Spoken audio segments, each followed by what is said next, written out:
God inngang. Jeg tror ikke rett inngang, gutta. Hæ? Må du klatre opp takluka her? Det har vært kult. Du kommer opp her? Ja, jeg kommer opp her, ja. Hallo, Stefan! Hey, bro! Hallo! Velkommen til musikkvideoinnspilling! Jo, takk for det! Hallo! Hva skjer det? Dere har eminent alt. gjengen sin, det. Casa de la Årdal. Casa de Lådal, velkommen til Underwing. Nå skal vi lage en helvetes bra musikkvideo. Jeg gleder meg til å stå og skrike de her motherfuckerne her i trynet til de spiller til det blør fra fingrene. Boom! Der skriker jeg. Boom! Der skriker jeg. Boom! Men klapper jeg til Stefan for han ikke performer bra nok. Yes! Og så er det bare GoPros overalt. Og ja, det er kaos. Sånn da. Se så bra content.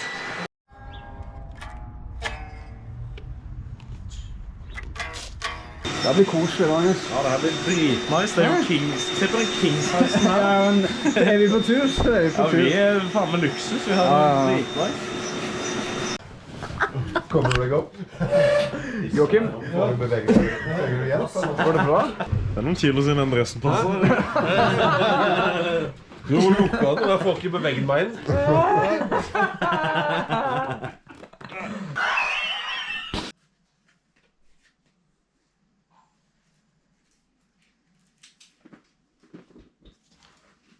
Det som skjer?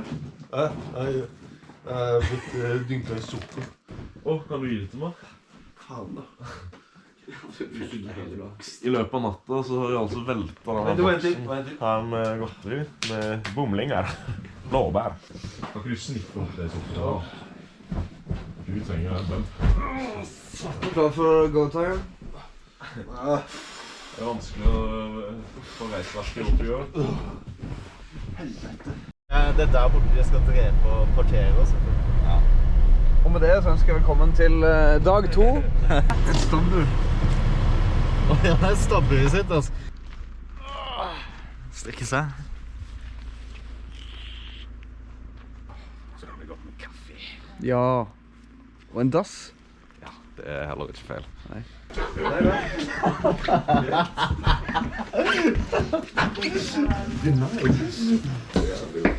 Det får du se. Da har du jo faktisk på halvt poeng på den mannen. Ja, jeg får det, for jeg sa det først. Halvt poeng med. Hvilken verdi har pi? Rundes av til 3-14. Ja. Hva betyr det engelske ordet butterfly? Det her burde du vite, Wings! It's butterfly season, motherfuckers! Choo-choo! You might call me the Lord of the Flies.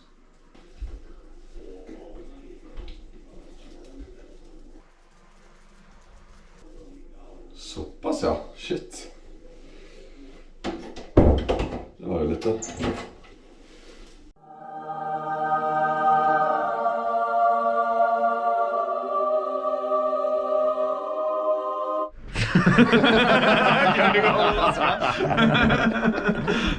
Ja, nå er det litt høy temperatur, som det er med musikkvideo og sånn lavbudsjettsproduksjon. Vi har jo klemt på, booka inn flinke folk, og alle stiller opp, og det er masse opp å si dugnad, og folk får liksom litt betalt, men ikke det de egentlig skal ha. Vi har sinnssykt mye, alt for mye utstyr, og alt for mye høye ambisjoner og sånne ting, og alt for lite folk til å gjennomføre.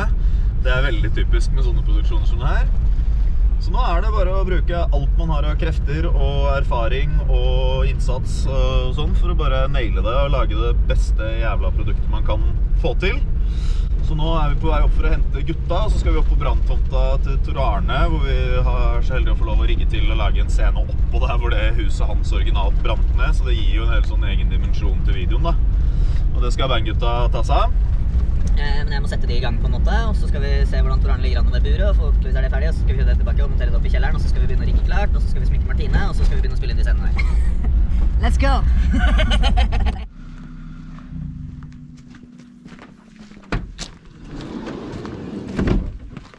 Hey, motherfucker. Jo, men... Da er vi på branntomta til Tor Arne, Her sto huset hans som brant i april. Så det var jo ganske, ja, rett og slett ganske kjedelig greie. Men så har det jo vært og revet der, og så sto det et hus der også som ikke hadde brent helt ned, men det var såpass brent at de tok det også.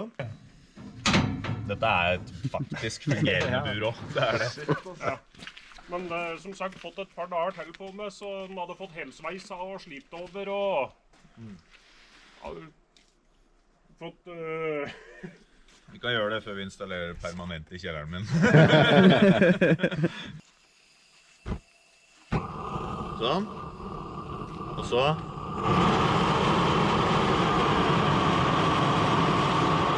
Så den ganske bra guffy. Den...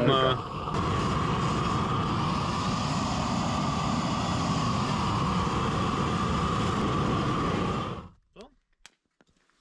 Ja. Sweet! Se gliser på de gutta her, da! Ingenting som mer metall enn pyro, ass. Fy faen.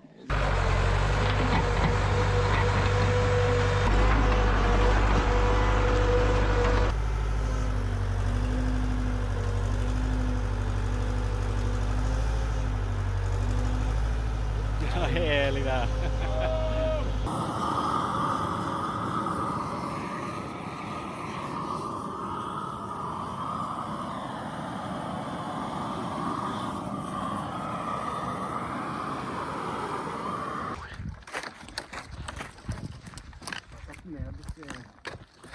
Oi. Oi.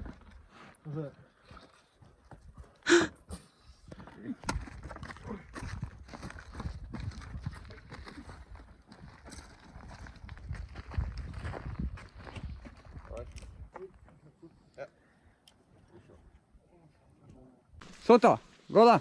Hei, gå. Push. Gå tilbake. Push. Dere vet Push. forbanna godt hvor det skal være. Kom igjen, gå da. Kom igjen. Gå da. Ikke den veien. Vanilla. Gå da. Gå da.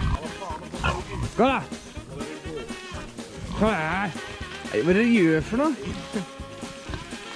Gå inn da. Hei. Nei, nei, nei, nei, nei, nei, nei. Nei, nei. Ut. Gå da. Sånn, ja.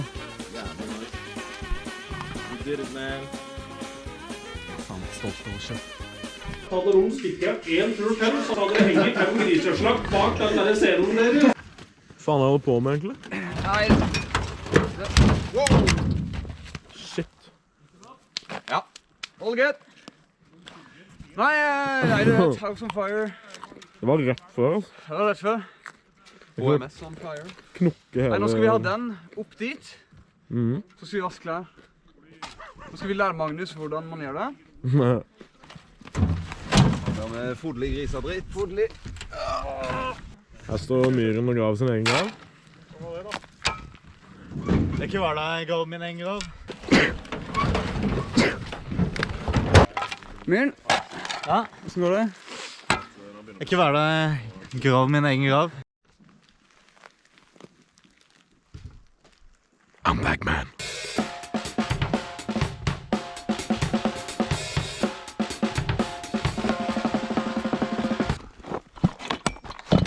Anna.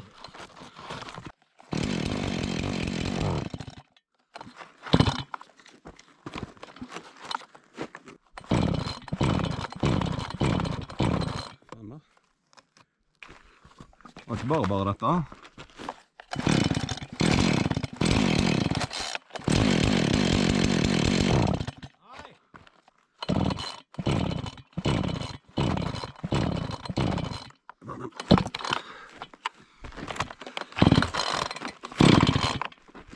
Ja, jeg skjønner det er morsomt.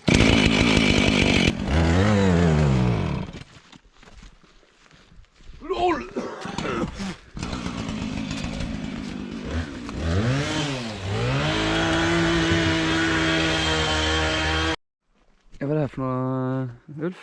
Ja, dette moro, vet du. Det ikke noe pyroteknisk.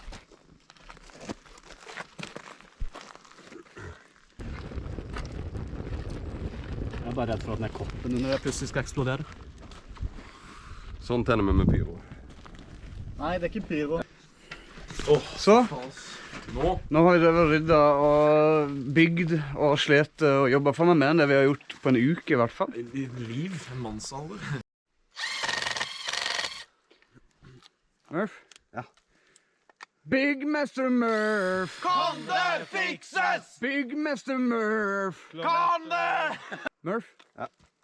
Big Mr. Murph! Kan det fikses? Big Mr. Murph! Nei, det kan! Nei. Det var nei? Ok. Ok. Hey, Murph? Big Mr. Murph! Kan det fikses? Big Mr. Murph! Nei! Nei! Ellen! Ellen! Ellen! Ellen! Ellen! Ellen! Ellen! Ellen! Ellen! Ellen! Ellen! Ellen! En av de her... Her er da forsterkerne som bandet skal spille på i dag. Og så er det Murph som står her nede i Slave Labor. Han har bygd denne middelalder grunnbasis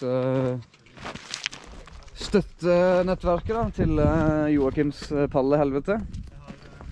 Og her ser du det er jo craftsmanship beyond... ja. Sånn her gjør vi det på bygda, Murph. Yes. Ja, men hva faen? Nå har jo jeg rømt Sørlandet for å slippe du. Hva faen? Det er da Last Wave, Mats. Ja, ja.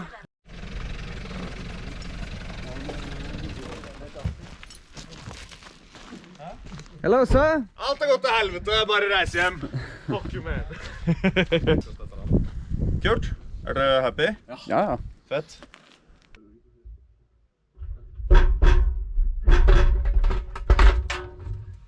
Sjekk ut Underwing på Facebook. Stream Underwing på Spotify. House on Fire musikkvideo. Sjekk det ut da. Gjør det.